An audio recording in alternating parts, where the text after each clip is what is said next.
여러분, 요즘은 거의 손편지를 써서 우편으로 편지를 붙이지 않지요. 특별한 경우, 성탄카드나 몇몇 경우를 제외하고는 손으로 편지를 써서 우편을 붙이는 경우가 거의 없어졌습니다. 벌써 우리가 이메일을 사용한 지가 20년도 더 지났습니다. 그리고 요즘은 이메일도 사용하지 않고 DM, 카톡이나 각종 문자를 보내서 사람들과 소통을 합니다. 우리가 받는 우편물도 대부분 상업용 편지이죠. 또한 공적인 공지의 우편물이 거의 대부분입니다. 제가 어렸을 적에는 손편지를 많이 보냈습니다. 또 학교에서는 어버이날이 가까이 오면 부모님에게 편지를 쓰게 했습니다. 뿐만 아니라 국민학교 시절, 초등학교 시절 군인 아저씨에게 위문 편지도 보냈습니다. 여러분, 여기 계신 젊은 분들은 우편 사서함에 대해서 들어보셨습니까?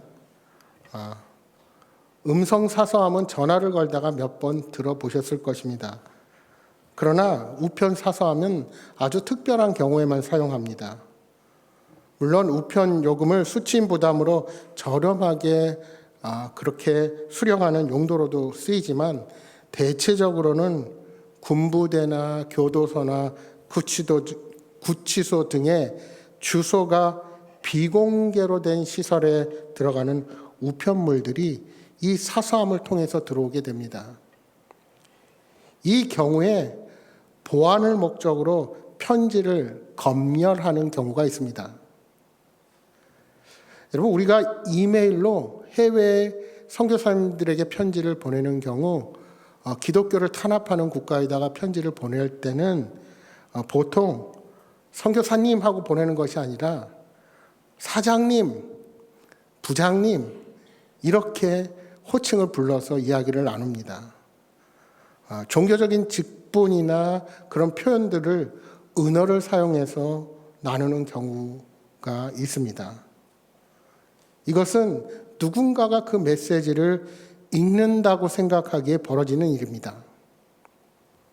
여러분, 우리가 구약 성경의 선지서나 신약 성경의 서신서를 읽을 때 가장 힘든 부분이 본래의 수신자, 즉 그 시대 사람이 아니고서는 그 시대의 문화와 언어를 모르기에 이해가 되지 않는 부분들이 많다는 사실입니다. 우리 신약의 서신서들만 해도 보통 이 보내는 편지가 영어 성경에 보시면 letter라고 되어 있기도 하지만 보통 epistle이라는 단어를 많이 씁니다. 이건 무슨 말이냐면 이 편지가 누구 하나에게 보낸 게 아니라 에베소에 있는 모든 교인들이 회람해서 봐라. 고린도에 있는 교인들이 모두 회람해서 봐라. 그래서 인사말부터 보면 우리가 때로는 이해하지 못하는 부분들이 있기 마련입니다. 왜냐하면 그 시대의 문화와 그 사람들이 나누는 그런 방식들을 따르기 때문입니다. 여러분, 왜 많은 사람들이 요한계시록을 보거나 공부하는 것을 꺼려합니까? 그동안 오랜 세월 동안 교회가 요한계시록을 외면한 가장 큰 이유는 해석의 난해함 때문입니다. 요한계시록을 읽다 보면 이해할 수 없는 다양한 상징적인 표현들이 많이 나옵니다. 요한계시록의 많은 부분들이 암호와 같은 표현들로 되어 있습니다. 왜 암호로 되어 있을까요? 왜냐하면 그 당시 교회의 모든 문서들이 로마 제국으로부터 감시를 당하고 검열을 받고 있었기 때문입니다. 따라서 편지에다가 로마 제국을 공격하는 표현을 바로 쓸 수 없었습니다. 당시 로마 제국은 네로의 통치 시기를 지나면서 점점 더 비정상적인 나라가 되어버렸습니다. 특히 소아시아에 있는 여러 교회들은 황제 숭배라는 무시무시한 우상 숭배의 핍박에 직면하여 있었습니다. 또 다른 한편으로는 로마 제국의 무서운 세속주의가 교회 안에 파고 들어오고 있었습니다. 이 모든 것이 로마와 관계가 있었던 것입니다. 그래서 요한 사도는 로마 당국의 검열에 걸려들지 않으면서도 성도들에게 메시지를 전하기 위해 은어로서 당시 히브리 문학이 사용하던 상징적인 표현을 사용하게 된 것입니다. 그런데 그간 한국 교회의 신학적 소양의 부족으로 요한계시록을 단지 종말과 연관하여 세상에서 벌어지는 현상과 연결하면서 사람들에게 공포감을 주었고 잘못된 해석으로 성도들의 무서움이 되기도 했습니다. 거기에는 현대 교회사 속에서 경험한 이단 종파들의 광신적인 재림신앙이 한몫을 감당했습니다. 그래서 제가 어릴 적에는 요한계시록이 때로는 금서처럼 취급되기도 했고, 요한계시록을 가르치면 의심 섞인 눈초리를 받으면서 이단으로 정죄를 받을까 봐 회피했던 것이 과거 교회의 현실이었습니다.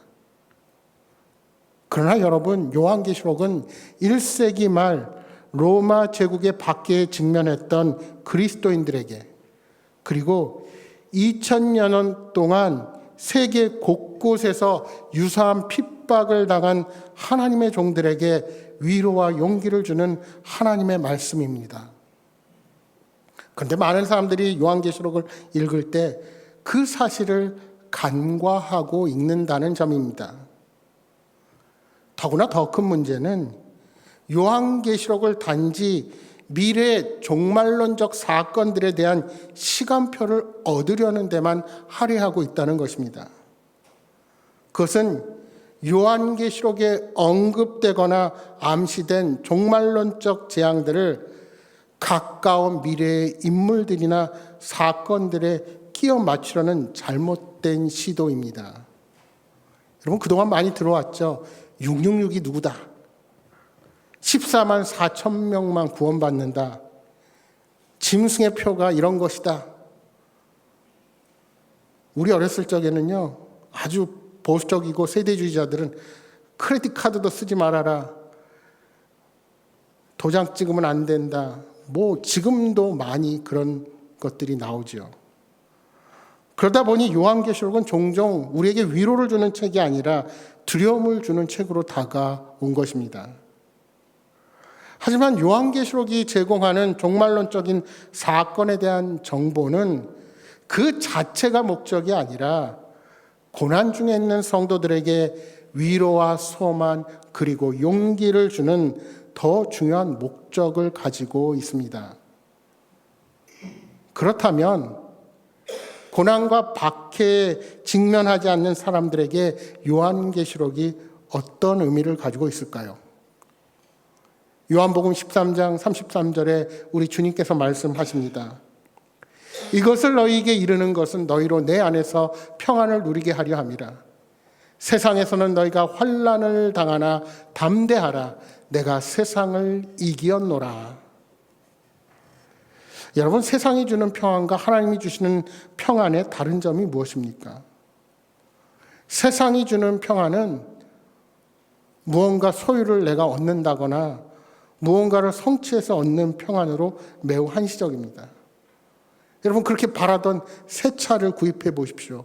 처음에 엄청 기쁘지만 조금 지나면 그 기쁨 사라집니다. 집을 장만하고 돈을 많이 벌고 잠시 기쁨을 가져다 줄지 모르지만 내 안에 있는 불평과 불만이 사라지지 않습니다. 하지만 하나님께서 주시는 평안은 우리가 무엇을 소유하고 성취해서 얻는 평안이 아니라 고난이 오고 핍박의 자리에 있어도, 또한 손해를 보고 복음을 전하며 수치를 당하는 자리에 있더라도 하나님께서 함께 하시기에 누릴 수 있는 그 누구도 빼앗아갈 수 없는 평안이요, 더 나아가 세상이 줄 수 없는 영원한 기쁨을 우리에게 가져다 줍니다. 따라서 여러분, 우리는 그리스도인들이 세상에서 고난을 겪는 것을 기정사실화 하신 우리 예수님의 말씀을 기억해야 합니다. 너희가 환난을 당하나 담대하라. 내가 세상을 이겼노라. 그렇게 생각해 보면 오늘 우리가 환난을 겪지 않는 이유는 박해가 없기 때문일 수도 있지만 어쩌면 그만큼 신앙생활을 내가 엄격하게 하지 않기 때문일 수 있습니다. 내가 하나님의 뜻대로 살아야 되는데 그렇게 살지 않아도 별 문제가 생기지 않기에 내게 박해가 오지 않는 것이란 말입니다. 그러함에도 불구하고 고난을 좋아하는 인간은 아무도 없습니다. 따라서 유진 보링이라는 신학자는 우리가 요한계시록을 이해하기 가장 힘든 이유가 요한계시록이 제시하는 희생과 제자도의 비전이 죄인인 인간의 성품에 부합하지 않기 때문이다라고 지적합니다. 그래서 사람들이 본래 하나님께서 요한 사도를 통해서 주시는 그 메시지에 집중하기보다는 계시록을 통해서 자신의 궁금증, 즉 미래 종말에 대한 시각에서만 이 계시록을 바라보다가 왜곡된 해석의 길로 빠지게 되는 경우가 많다는 것입니다. 따라서 우리가 이 걸림돌에 넘어지지 않으려면 요한계시록을 통해서 주시는 하나님의 위로와 소망 그리고 그 용기를 품고 승리의 삶을 살아서 마침내 주께서 예비하신 생명의 면류관을 받는 자들이 되어야 한다는 사실입니다. 바라기는 이 요한계시록이 세상 가운데 믿지 않는 사람들과 구별된 삶을 사느라고 고난을 겪고 손해를 봐야 하는 성도들에게 분명한 위로와 소망, 용기를 주는 귀한 책이 되기를 소망합니다. 오늘 본문 1장 1절의 말씀을 다시 한번 함께 읽어보겠습니다. 같이 읽겠습니다. 예수 그리스도의 계시라. 이는 하나님이 그에게 주사 반드시 속히 일어날 일들을 그 종들에게 보이시려고 그의 천사를 그 종 요한에게 보내어 알게 하신 것이라. 아멘. 원래 계시라는 말은 가려져 있는 것을 치워서 그 안에 있는 실체를 드러나게 보여주는 것을 계시라 합니다. 예를 들어서 우리가 연극을 보러 가면 연극이 시작하기 전에 무대 장막 뒤에는 많은 것들이 있습니다. 무대 장식들이 있고 출연하게 될 배우들이 있습니다. 그러나 장막을 쳐서 그 시간이 될 때까지 감추다가 시간이 되면 이 장막을 거두어서 그 안에 있는 것을 똑똑히 보게 합니다. 여러분, 계시도 그런 것입니다. 하나님의 구원 계획은 오랜 기간 동안 장막 안에 가려져 있었습니다. 그러나 하나님은 예수 그리스도를 이 땅에 보내심으로 그 모든 비밀들을 다 드러내셨습니다. 사도 요한은 이 자신의 편지를 예수 그리스도의 계시라고 하면서 시작하고 있습니다. 왜 요한 자신이 하나님으로부터 받은 계시라고 말하지 않고 예수 그리스도의 계시라고 표현을 할까요? 그 이유는 이 계시가 요한의 의식이나 잠재 의식이 아닌 예수 그리스도께서 직접 주신 계시며 그가 이루실 하나님의 구원 계획이라는 사실을 확신했기 때문입니다. 여러분, 요한계시록을 우리가 영어로 보통 두 단어를 많이 씁니다. 리빌레이션 또는 아포칼립스. 이 리빌레이션은 라틴어에서 온 단어로 베일을 벗기다라는 어원을 가지고 있습니다. 또한 아포칼립스는 헬라어에서 그대로 온 단어로 덮개를 열다라는 뜻입니다. 우리말 계시록 이 한자도 열어서 보여준다라는 의미입니다. 그런데 우리가 또 한 가지 말을 쓰죠. 묵시록이라는 말을 쓰기도 합니다. 이런 단어들이 보여주듯이 요한계시록은 기록 당시까지 사람들에게 가려져 있던 무언가를 요한을 통해서 드러내 보여주는 책이 요한계시록입니다. 여기서 우리는 먼저 하나님의 예언과 묵시를 구분해야 합니다. 우리 예언은 구약시대부터 있던 말씀이죠. 죄와 고난에 빠진 신앙 공동체의 현실을 바라보면서 공동체가 회개하고 하나님의 뜻대로 나아가기를 바라면서 선포되는 말씀이 예언입니다.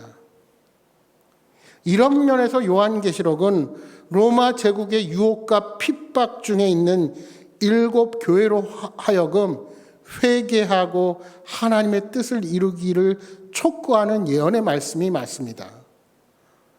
그러나 계시록은 거기에 그치지 않고 묵시이기도 합니다. 이 묵시라는 것은 공동체를 둘러싼 현재 상황이 너무나도 압도적으로 강력하기에 그 어떤 저항의 시도도 압도적인 핍박의 상황으로 바꿀 가능성이 전혀 없는 절망적인 상태 속에서 나타나는 것이 묵시입니다. 모든 사람들이 절망 속에서 포기하고 있을 때에 묵시자는 현실을 초월하는 하늘의 환상을 보게 됩니다. 이 환상은 현실을 초월하지만 그렇다고 현실의 저항을 포기하고 도망가려는 것이 목적이 아닙니다. 이 환상은 궁극적으로 암담한 현실을 모두 극복하고 마침내 역전시키실 하나님의 승리를 보여주는 환상이라는 것입니다.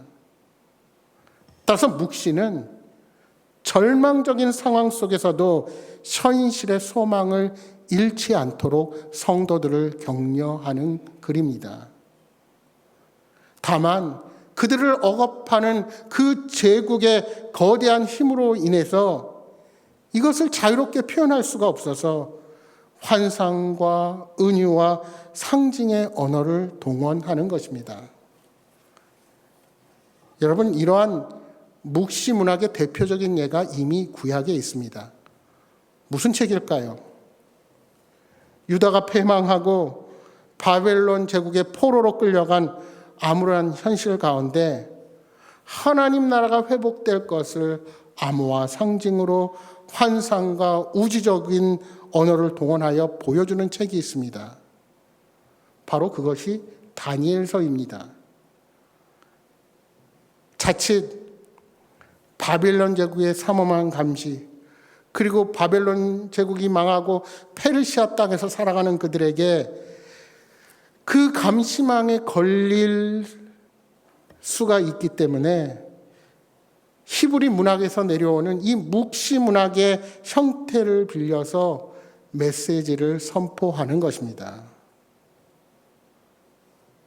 다니엘서 12장 9절에 이렇게 말씀합니다. 그가 이르되 다니엘아 갈지어다. 이 말은 마지막 때까지 간수하고 봉합할 것임이니라. 마지막 때까지 간수하고 봉합할 것임이니라. 하나님께서는 이 묵시의 말씀을 마지막 때까지 닫아놓으라 이렇게 말씀하셨어요. 그런데 신약시대 와서 사도행전 2장 17절 말씀에 이렇게 말씀합니다. 하나님이 말씀하시기를 말세에 내가 내 영을 모든 육체에 부어주리니 너희의 자녀들은 예언할 것이요 너희의 젊은이들은 환상을 보고 너희의 늙은이들은 꿈을 꾸리라. 이 말씀은 요엘서 말씀의 인용입니다. 예수 그리스도의 부활 이후에 성령의 강림으로 시작된 말세, 마지막 때, 종말의 때는 더 이상 봉합하지 말고 드러내시는 것입니다.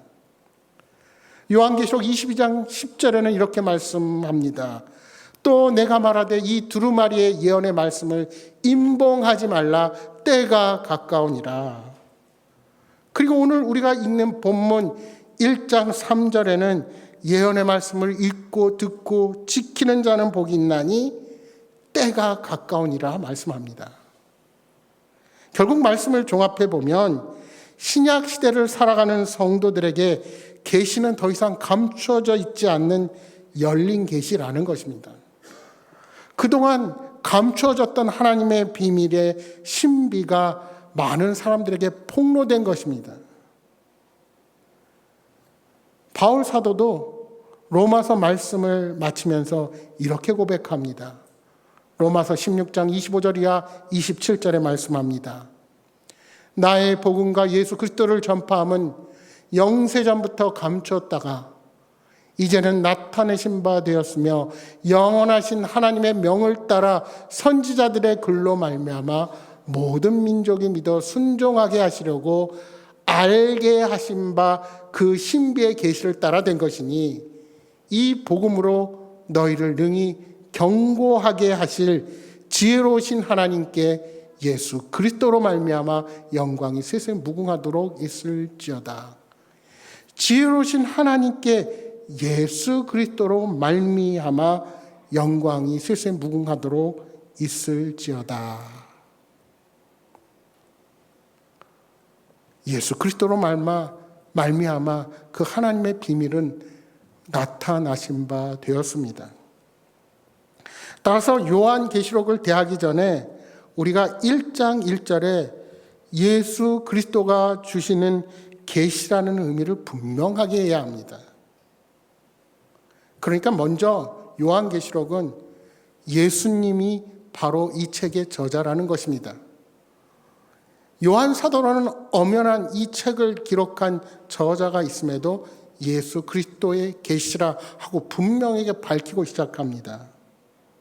그러니까 여기에 나오는 모든 환상은 예수 그리스도가 성부 하나님께 받아서 요한에게 주신 것입니다. 여러분, 이것이 중요합니다. 그러므로 예수 그리스도를 우리가 제대로 알아야 요한계시록을 바르게 이해할 수 있다는 것입니다. 동시에 이 계시는 예수 그리스도에 관한 계시입니다. 모든 계시의 배후와 중심에는 예수 그리스도가 담겨져 있다는 사실입니다. 여러분, 아무리 그럴듯한 요한계시록의 해석이라도 예수 그리스도로부터 멀어지는 해석은 배격해야 합니다. 계시록을 깊이 읽고 이해하면 이해할수록 우리는 예수님께로 가까이 나아가야 합니다. 그런데 계시록을 따라갔더니 예수님이 아닌 다른 소위 보혜사라고 주장하는 신천지 교주 이만희와 같은 엉뚱한 인물에게 도달한다면 그것은 예수 그리스도의 계시가 아닙니다. 여러분, 분명히 기억하십시오. 요한계시록은 그리스도를 중심으로 해석하는 책입니다.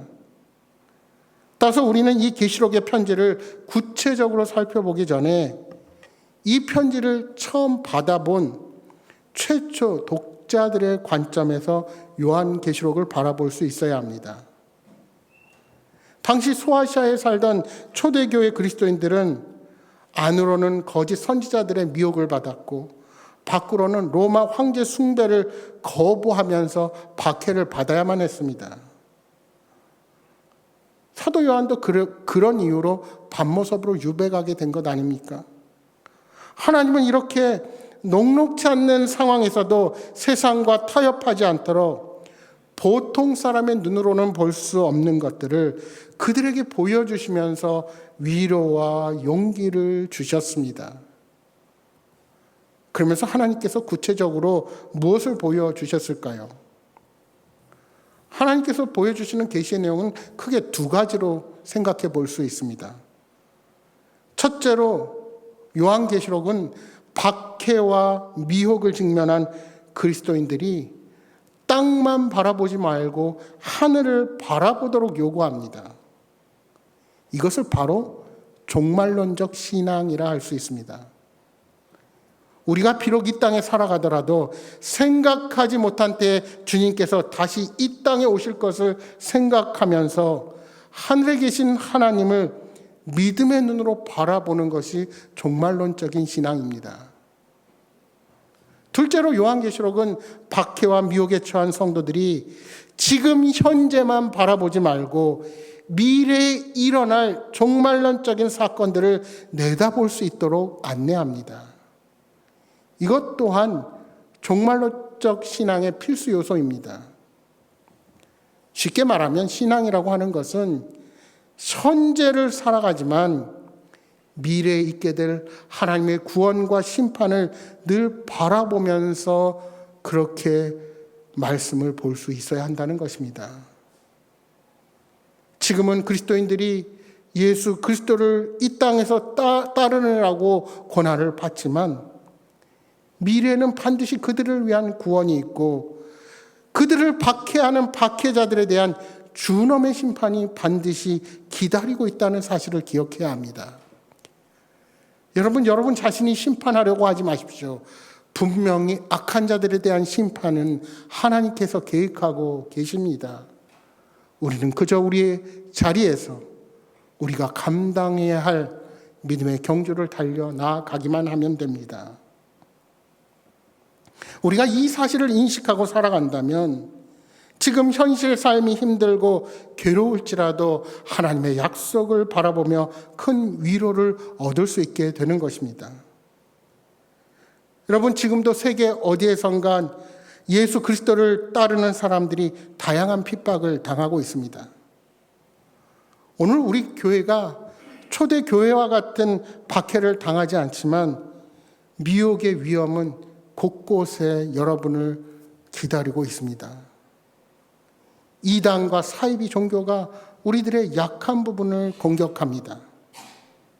여러분이 날마다 대하는 유튜브는 이런 이단들이 판치고 유혹하는 최전선입니다. 여러분 유튜브 보시면서 이분 강의 잘한다, 이분 설교 말씀 잘한다. 여러분 그 기준이 무엇입니까? 여러분 성경 그렇게 잘하십니까? 신학적인 소양이 제대로 돼 있습니까? 여러분 그저 그런 위험 앞에 그저 노출되어 있어요. 예전에 저 어렸을 때 늘 목사님들이 하시는 말씀이 어디 알지도 못하는 데서 성경 말씀 잘 풀어준다고 거기 쫓아가지 말아라. 그 얘기를 그렇게 왜 그렇게 했는지 이제는 쫓아가지 않아도 유튜브를 통해서 내가 똑똑하다고 본인이 신앙 그렇게 비교하지만 여러분 그것이 오히려 예수 그리스도를 떠나는 길이 될 수도 있다는 사실을 우리는 명심해야 합니다. 또한 사탄은 내 자신의 안위와 돈과 명예, 세상의 화려함의 모습으로 우리들을 공격합니다. 온전히 신앙생활 하려는 그리스도인들에게 여러 모양의 고난이 닥칠 수가 있는 것입니다. 여러분 삶에 경제적으로 여러 가지 어려움들이 온다고 그것만이 고난이 아닙니다. 편안한 것이 오히려 고난이 될 수 있습니다. 내가 내 것을 취해가고 내 것을 쌓아가는 중에 하나님이 내게 주신 명령과 청지기로서의 사명은 저버리고 그렇게 편안한 삶이 하나님이 주신 복으로 착각할 수도 있다는 사실을 명심하시기 바랍니다. 요한계시록은 이렇게 이 땅을 살아가는 우리들에게 믿음과 거짓을 분별하는 영적인 지혜를 제공하는 책입니다. 요한계시록은 분명히 묵시의 형태로 되어 있습니다. 말씀드린 것처럼 많은 부분의 상징과 은유, 히브리인들의 문학과 당시 상황을 이해해야만 알 수 있는 표현들로 가득 차 있습니다. 그러나 이는 사도 요한이 어떤 하나님의 뜻을 갈망한 나머지 체험하게 되었던 환상이 결코 아닙니다. 하나님께서 속히 될 일들을 그 종들에게 보이시려고 천사를 통해서 요한에게 주신 것입니다. 그렇다면 여기 1절에 그 종들은 누구를 지칭할까요? 1차적으로는 당시 소아시아의 7교회에 있던 목회자들, 지도자들입니다. 그들은 세상에서 여러 가지 어려움에 처했습니다. 어떤 것들은 공개적인 핍박이었습니다. 어떤 경우에는 거짓된 가르침으로 교회에 다가온 어려움들을 극복해야만 했습니다. 어떤 교회는 살아서 움직이고 있지만 어떤 교회는 마치 죽은 교회의 모습과도 같았습니다. 그런데 여러분, 여기서 7교회는 단지 소아시아의 7교회만 지칭하지 않습니다. 하나님은 이 세상에서 교회를 지키는 하나님의 종들인 우리에게 이 진리를 알게 하심으로 이 세상을 이길 수 있는 계시의 말씀을 주신 것입니다. 이 계시의 말씀을 주시는 이유는 반드시 속히 일어날 일들이기 때문입니다. 여러분, 하나님은 아무 대책 없이 저와 여러분을 택하셔서 예수를 믿게 하신 분이 아니십니다. 하나님은 우리 각자에 대한 계획을 성취해 나가실 것입니다. 따라서 여기에 속히 일어날 일들은 단순히 우리가 생각하는 세상의 시간의 의미보다 하나님의 때를 의미하는 말입니다. 여러분, 제가 하나님의 때라는 것 말씀드렸죠. 하나님은 1000년이 1년 같고 1년이 1000년 같다, 그렇게 말씀드렸습니다. 우리가 살아가는 이 세상은 크로노스, 물리적인 시간이라서 시간이 째깍째깍 가고 있습니다. 그러나 여기서 말하는 시간 카이로스는 하나님께서 정한 때를 의미합니다. 마지막 때라는 의미, 우리 그리스도인들이 말하는 마지막 때라는 것은 그런 의미입니다. 오늘 하나님이 오실 수도 있다. 그 마음을 가지고 오늘이 내 삶의 마지막처럼 살아가는 것입니다. 사도 요한은 이 계시록의 일들이 당장 1년, 2년 안에 모두 다 이루어질 것이다 생각하지 않았을 것입니다. 오히려 당장은 지연될 것 같고 성취될 가능성이 적어 보였을지도 모릅니다. 그러나 이 모든 일들은 시급하게 이루어져야 할 하나님의 일들입니다. 왜 그럴까요? 바로 구원의 문제이기 때문입니다. 영혼을 구원하는 긴박한 문제가 여기에 달려있기 때문입니다. 그렇습니다. 예수 그리스도의 계시는 사람의 영원한 운명을 다룹니다. 여러분, 우리의 신앙 속에서 속히라는 말을 빼버린다면 그것은 더 이상 바른 신앙이라고 볼 수 없을 것입니다. 간혹 성경 공부를 하자거나 성김과 봉사의 자리에 함께 하자고 권면할 때 나중에 시간 날 때 형편 나아질 때 하겠다고 말씀하시는 분들이 계십니다. 그러나 여러분 잊지 마십시오. 나중에라는 핑계를 더 이상 댈 수 없는 날이 속히 올 것입니다. 예수님의 천국 비유 중에 등불을 들고 신랑을 맞으러 간 10처녀 비유 끝에 우리 주님께서 이렇게 말씀하십니다. 마태복음 25장 10절 이하 13절 말씀을 보시겠습니다. 우리 한 절씩 교독할까요? 10절 제가 먼저 읽겠습니다. 그들이 살아간 사이에 신랑이 오므로 준비하였던 자들은 함께 혼인잔치에 들어가고 문은 닫힌지라.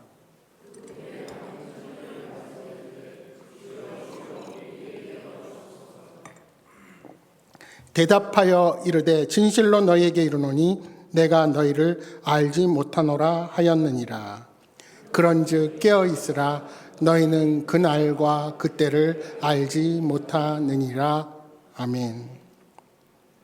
여러분, 때로는 우리의 신앙의 삶이 아주 천천히 진행되는 것 같지만 영적인 삶은 매 순간이 마지막이 될 수 있음을 우리는 명심해야 합니다. 그리스도인들은 등불을 들고 신랑 예수님을 맞이하는 신부와 같습니다. 또한 영적 전투를 앞둔 군사와도 같습니다.